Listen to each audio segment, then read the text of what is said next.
story that I told one of my sons not too long ago when the Goliath came up in my life. How God gave me victory. I was a young Christian. I love the Lord passionately. I want to win souls. Then they announced that there's going to be first stack, that secondary schools and teacher training colleges will be closed and people will come from all over the world and celebrate African heritage. All manners of idols and so on will be displayed. All of a sudden I had this inspiration within me. Very young Christian. If the schools are going to be closed, why don't I invite all the students so that we can have a program which we began to call Christ the Redeemer's Congress. We invite all these people, bring them together, feed them. I was a poor man, but I had faith in a big God. I didn't know where I would get the money to feed them. So I went to my father in the Lord. Shall we do this? He said, yeah, my son. Anything to win souls. As soon as I got permission from my general superintendent, as we used to call them, I went to WAEC, got the address of all secondary schools and teacher training colleges, sent letter to every one of them, inviting them to Elisha Grammar School. That was my school, because I knew I would be able to get the boarding facilities there. And then the news leaked to one of a very senior pastor. I mean, big man.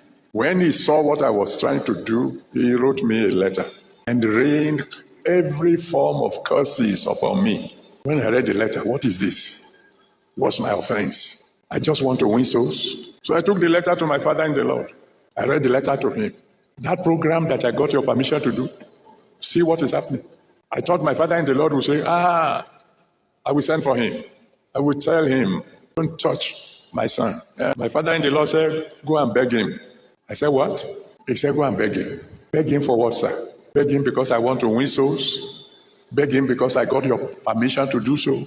He said, you brought the letter to me. I said, yes. I thought you wanted my opinion. I said, yes. He said, go and beg him. Oh, God. I came down from upstairs where Papa was living. I got down to my car. I opened the door of my car and I froze. I couldn't go in. Go and beg him. And then God spoke. God will speak to somebody tonight. God said to me, you are under his authority. Do what he has said.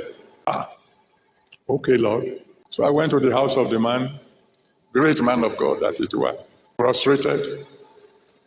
And that gave him an opportunity.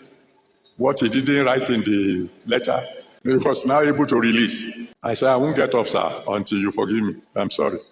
Just have mercy. After some time, he said, I know you are just a pretender. Okay, go. I couldn't understand.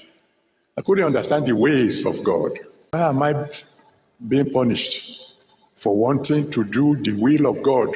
Why would somebody that I look up to and somebody who should be leading the way of God begin to treat me like this? And then my father in the Lord said, begging. 2 years later, big man of God spoke from the pulpit that it is clear to him that he is going to hell, that he will take 3 people with him. He said he would take my father in the Lord with him. He mentioned the name of somebody else, and then he mentioned my name. When my father in the Lord had, he sent for me. He said, now you see the reason why I asked you to go and beg him. Anyone who will take your crown, anyone who will take your kingdom, no matter the position, no matter the influence, in the name that's above every other name, they will end under your feet.